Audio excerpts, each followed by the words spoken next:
Sobat Maestro, sesaat lagi kita akan mendengarkan program acara Renungan Hari Sabat bersama Advent Vision Media Ministry yang dibawakan oleh pendeta. Selamat mendengarkan. Yesus mau datang segera.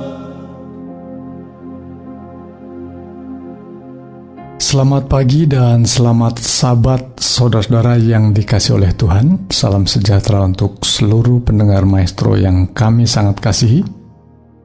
Pada pagi hari ini bersama saya Pendeta Cucu Elia, kita akan merenungkan firman Tuhan yang saya beri judul Penipuan setan pada akhir zaman.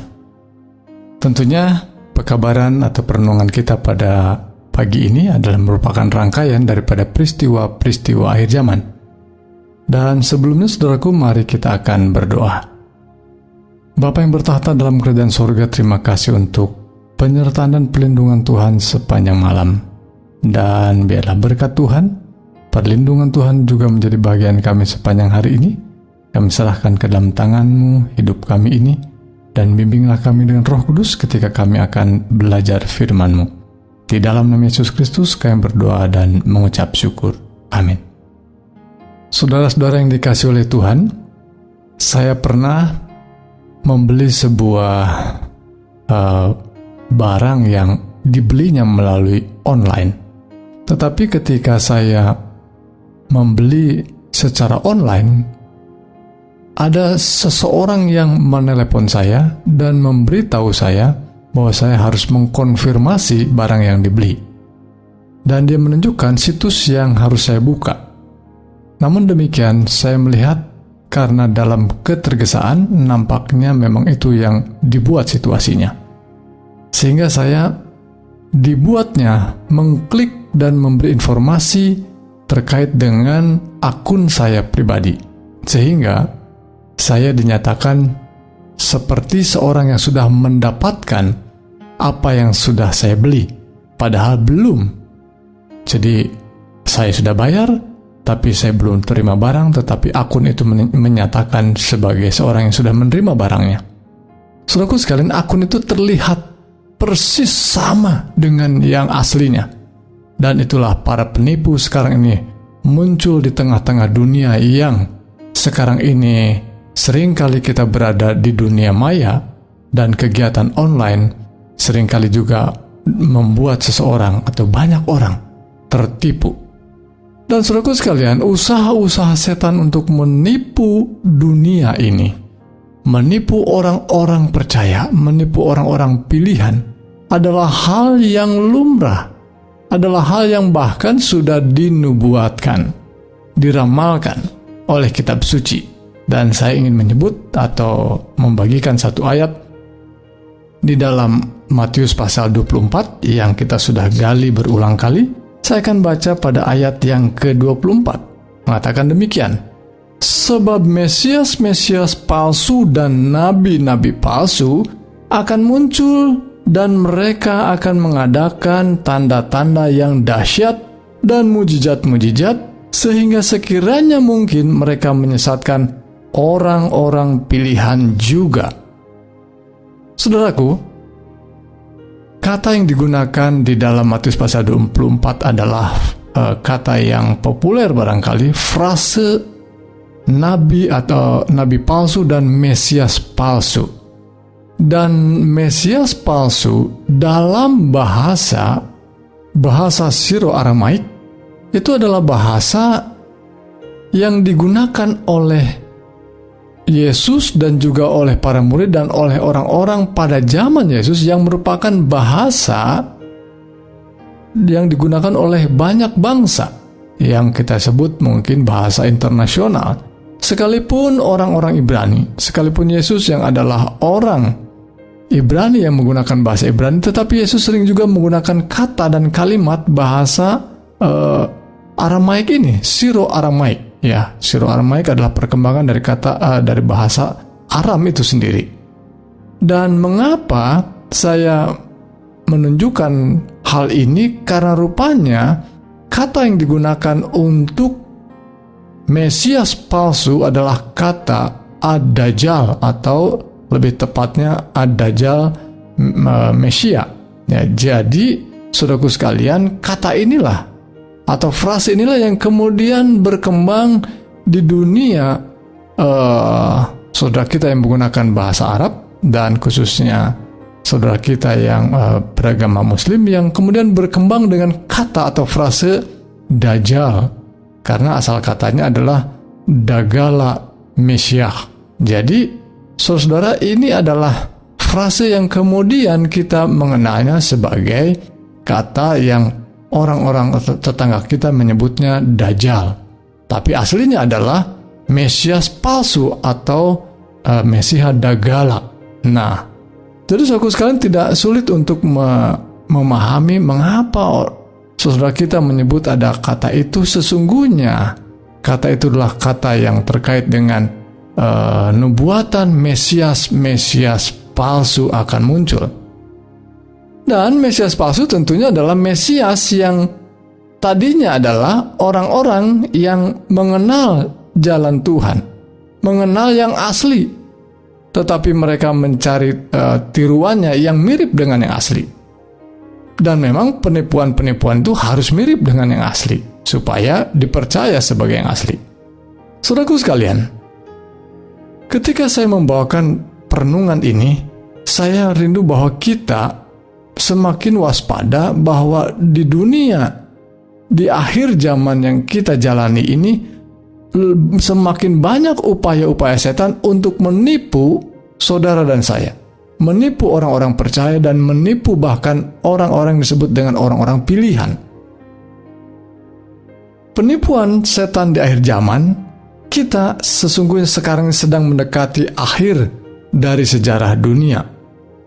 Dan setan bekerja lebih daripada sebelumnya dan berusaha untuk bertindak selaku pengatur dunia Kristen. Dengan siapa yang luar biasa dia mengadakan mujizat-mujizat yang menipu, setan disebutkan sebagai seekor singa yang mengaum berkeliling, berusaha mencari siapa yang bisa dimangsanya. Dia ingin memeluk seluruh dunia dalam persenggokolannya dengan menyembunyikan cacatnya di balik jubah kekristenan. Dia memakai ciri-ciri seorang Kristen dan mengaku dirinya Kristus. Lihat saudaraku sekalian, sebagaimana saya sebutkan tadi bahwa memang Mesias palsu itu datangnya dari orang Kristen juga, yang menggunakan jubah kekristenan dan seperti rupa Kristus, dengan cara-cara mirip Kristus, tetapi sesungguhnya dia menunjukkan tindakan-tindakan, cara-cara, dan hukum-hukum yang bertentangan dengan hukum Allah. Firman Allah menyatakan bahwa apabila cocok dengan maksud musuh itu, maka melalui kaki tangannya dia akan menunjukkan kuasa yang begitu besar dengan penyamaran kekristenan, sehingga sekiranya mungkin mereka menyesatkan orang-orang pilihan juga. Sementara roh-roh akan mengaku beriman pada Alkitab dan menunjukkan rasa hormat kepada ajaran-ajaran gereja, pekerjaan mereka akan diterima sebagai suatu penyataan kuasa ilahi. Jadi saudaraku sekalian, terlihat nampak sepintas mungkin kalau kita tidak teliti, memang membeli barang itu sulit sekali untuk membedakan yang palsu dengan yang asli. Karena yang palsu akan berusaha untuk menyamai yang asli. Dan itulah kekristenan, kebenaran firman Tuhan. Bagi mereka yang mau rindu memahami dengan baik, mempelajari firman Tuhan, kita akan semakin mengenal perbedaan yang palsu dan yang asli. Benteng kejahatan yang terkuat di dunia kita ini bukanlah kehidupan yang penuh dosa dari orang-orang berdosa yang ditinggalkan atau orang buangan yang rendah, melainkan sebaliknya kehidupan yang tampaknya soleh, tampak saleh saudaraku, tampak terhormat dan agung. Akan tetapi di dalamnya ada satu dosa kesayangan, suatu kejahatan yang dimanjakan. Jadi saudaraku sekalian, kalau kejahatan, dosa yang begitu jelas, mungkin banyak orang segera menghindari. Tetapi kalau ditutupi, ya, dengan kesalehan dan rasa hormat atau keagungan, boleh jadi kita akan mudah tertipu.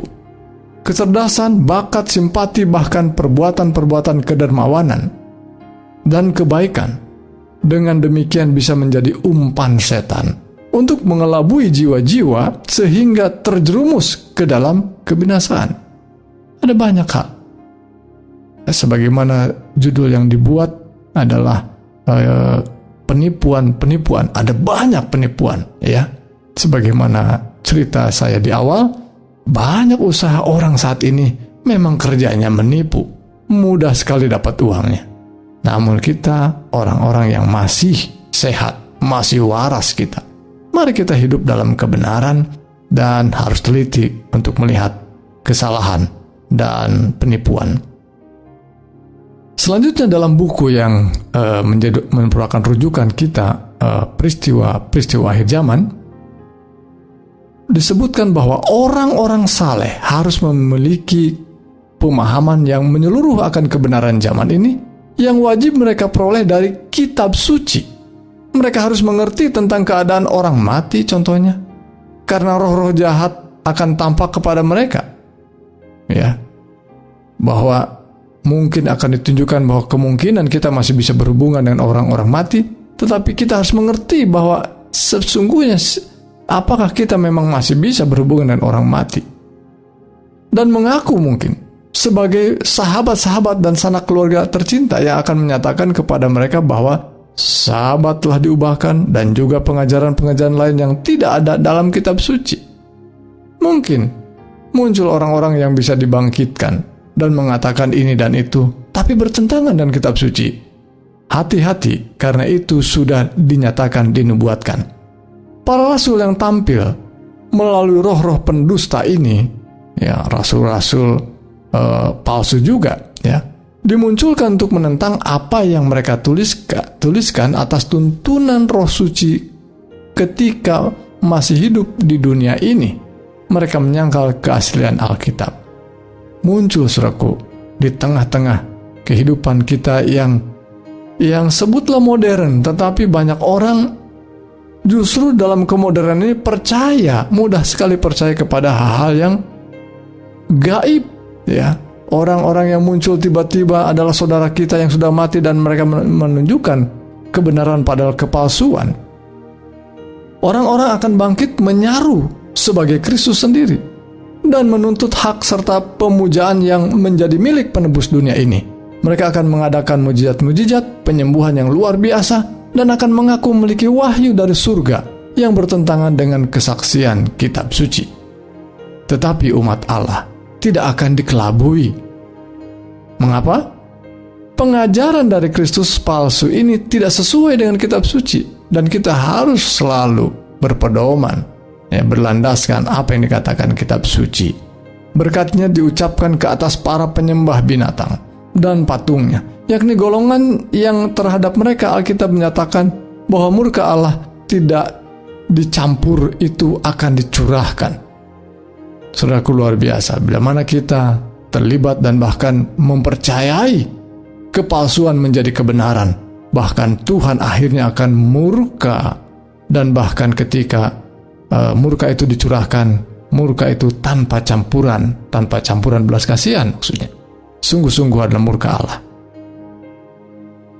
Selanjutnya, saudaraku sekalian, terkait dengan kebangunan-kebangunan rohani yang nampaknya baik, nampaknya indah di mata para penyembah Tuhan, ya. Saya melihat bahwa Allah mempunyai anak-anak yang jujur di antara orang-orang yang rajin dalam ibadah, dalam gereja-gereja. Dan sebelum malapetaka itu akan dicurahkan pada orang-orang, para pemimpin gereja dan anggota-anggota yang dipanggil keluar dari gereja ini, dan dengan senang hati akan menerima kebenaran. Setan mengetahui hal ini, dan sebelum seruan nyaring dari malaikat yang ketiga yang disampaikan, dia menimbulkan suatu kegemparan di badan-badan keagamaan ini, sehingga mereka yang telah menolak kebenaran ini akan beranggapan bahwa Allah menyertai mereka. Ada kebangunan-kebangunan, sepertinya kebenaran rohani yang luar biasa. Sebelum pelaksanaan hukuman Allah yang terakhir atas dunia ini, akan terjadi di antara umat Tuhan semacam kebangkitan kesalehan yang bersahaja, yang belum pernah disaksikan sejak zaman rasul-rasul. musuh jiwa-jiwa itu ingin merintangi pekerjaan ini, dan sebelum tiba waktu untuk gerakan tersebut, dia akan berusaha untuk menghalanginya dengan menampilkan suatu kebangunan yang palsu. Di gereja-gereja yang dapat dia tundukkan di bawah kuasanya, penipuannya dia akan buat agar kelihatan seakan-akan berkat Allah yang istimewa telah dicurahkan, akan dinyatakan suatu yang dianggap minat keagamaan yang besar. Sungguh, saudaraku sekalian, ada banyak sekali usaha-usaha setan dalam penipuan ini, sehingga orang-orang yang kelihatannya sangat tulus, tapi karena tidak mengetahui kebenaran, sehingga mereka banyak sekali jatuh ke dalam penipuan ini oleh karena kebodohan. Bukankah Tuhan pernah mengatakan juga bahwa umatku binasa karena tidak mengetahui kebenaran? Terjadi suatu kegemparan emosional, bahkan suatu perpaduan antara yang asli dan yang palsu, yang disesuaikan dengan baik untuk menyesatkan. Namun tidak ada yang perlu tertipu sesungguhnya. Dalam terang firman Allah tidak sulit untuk menentukan sifat dari pergerakan-pergerakan ini. Di mana saja orang mengabaikan kesaksian Alkitab, berpaling dari kebenaran-kebenaran yang sesungguhnya, dan menguji jiwa itu yang menuntut penyangkalan diri dan penolakan akan dunia, di situ kita bisa memastikan bahwa berkat Allah tidak dilimpahkan. Selanjutnya, saudaraku sekalian, bagian yang mungkin dianggap sepele, dan ini sesuatu yang disukai oleh banyak umat Tuhan, dan ini bisa digunakan sebagai penipuan juga. Apa itu? Adalah musik. Hal-hal yang engkau ceritakan terjadi di suatu kota dalam sebuah penglihatan di Indiana. Tuhan menunjukkan kepada saya, kata hamba Tuhan Ellen White dalam catatan apa yang dilihat dalam sebuah penglihatannya, ditunjukkan kepada saya bakal terjadi sebelum tertutupnya pintu kasihan, sebelum akhir zaman sungguh-sungguh akhirnya mengakhiri dunia ini. Setiap hal yang tidak pada tempatnya akan dipertunjukkan. Akan ada jeritan-jeritan yang disertai tambur. Apa itu ya? Belum ada peristiwa itu. Ini masih merupakan ramalan atau nubuatan, tapi sudah ditunjukkan kepada hamba ini bahwa ada jeritan-jeritan disertai tambur. Ini sebuah pertunjukan, apakah sebuah ibadah? Ya. Segi-segi akal sehat akan menjadi begitu kacau sehingga mereka tidak bisa dipercaya untuk membuat keputusan-keputusan yang benar. Hiruk-pikuk yang bising menyentak indera dan merusak, yang sebenarnya kalau dilakukan dengan cara yang benar, hal itu akan menjadi suatu berkat.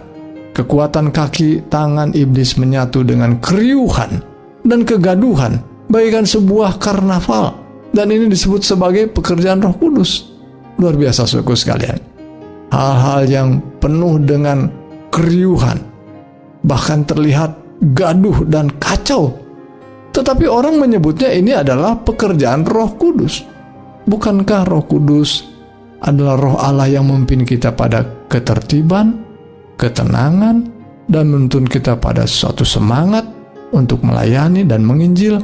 Tetapi rupanya musik dengan segala perpaduannya membuat orang seolah-olah terkesima bahwa ini adalah pekerjaan Roh Kudus. Hamba Tuhan mengingatkan bahwa kalau digunakan dengan benar, bukan berarti tidak boleh pakai alat musik, ya. Bahwa kalau digunakan dengan benar ini akan menjadi berkat. Apa yang pernah terjadi di masa lampau akan terjadi pula di waktu yang akan datang.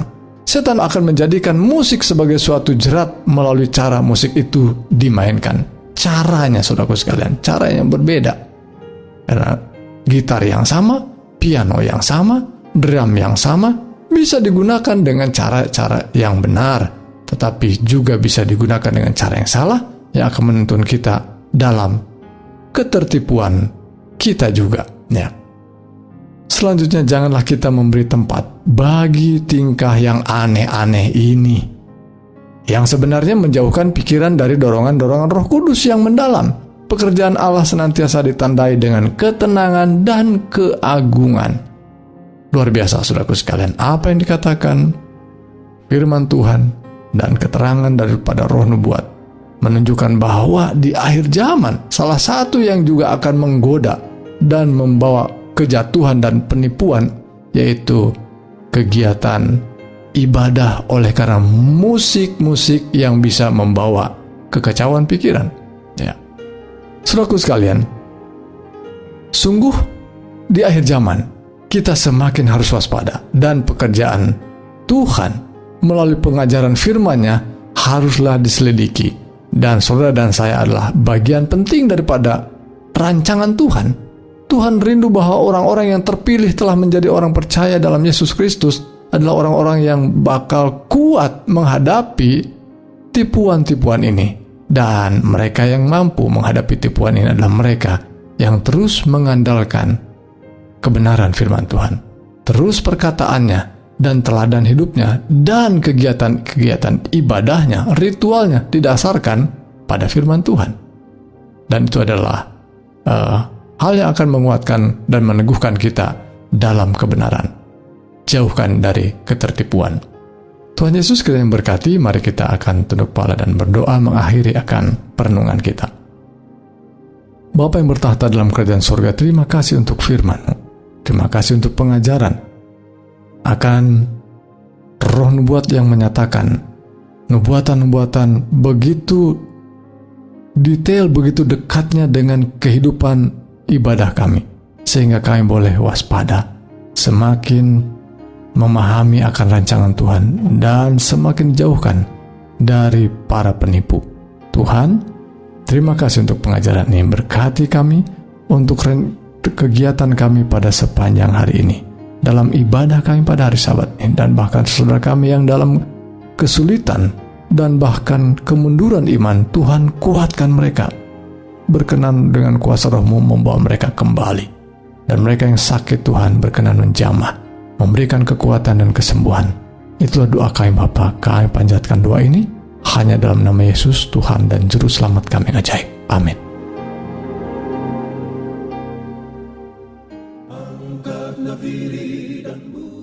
Sobat Maestro, Anda telah mendengarkan program acara Renungan Hari Sabat bersama Advent Vision Media Ministry. Untuk tanggapan pendengar, hubungi 087 888 777 689. Terima kasih atas kebersamaan Anda. Tuhan memberkati.